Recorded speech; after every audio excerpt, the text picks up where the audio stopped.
So episode 16. This one's quite short because I just want to say you don't need a fancy garage. You don't need fancy tools. You don't need anything bar this. This is your creative bit and you can solve everything up here. You have to make do, yes. So if you are restricted, you haven't got a garage or you haven't got proper tools or things, it becomes more difficult. I'm not saying it doesn't. But the fact is you can do these projects, anyone can do it. I mean, people come up to me and say, I don't know how you ever built that, you know, it's like, well, how do you do it?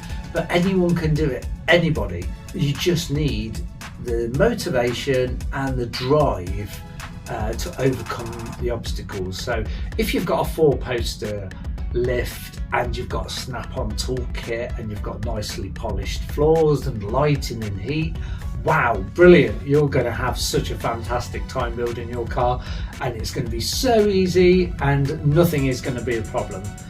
Some of us haven't got that luxury and you're out there in the cold and wet, as you'll see in some of my videos. It's hooning it down with rain. I'm still outside building parts. I haven't got all the posh workshops I would love to, but nor do the people that I know haven't got posh workshops.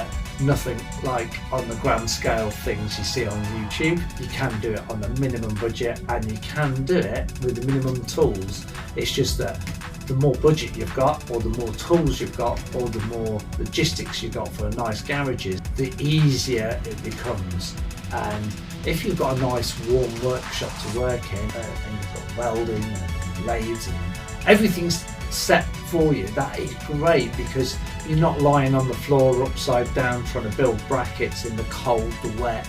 Of course, most of my project work goes on in the winter when it is cold, wet and horrible. But in the summer, I want to drive the car, so I don't mind working throughout the winter.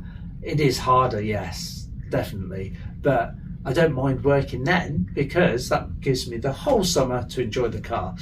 If you're thinking about it and you're putting all these obstacles in the way, don't. So the overhead console in the Time Machine, it's about £1,500 to buy.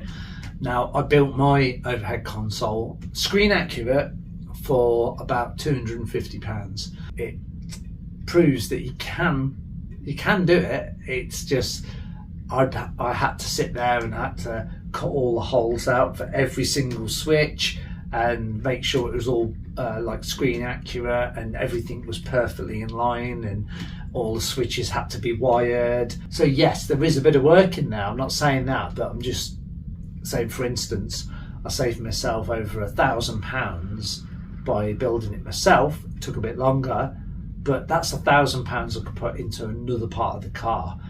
So it wasn't a case that I got an abundance amount of money. I could just keep chucking at it and getting it done. If that was the case, it'd be great because you could just buy all the parts in. But I just had to work around some of these issues sometimes because it didn't have £1,500 just to spend on one part, and when I had all these other parts to build. Whatever obstacle you're putting in the way or whatever you're thinking of you haven't got, doesn't matter, you can overcome it.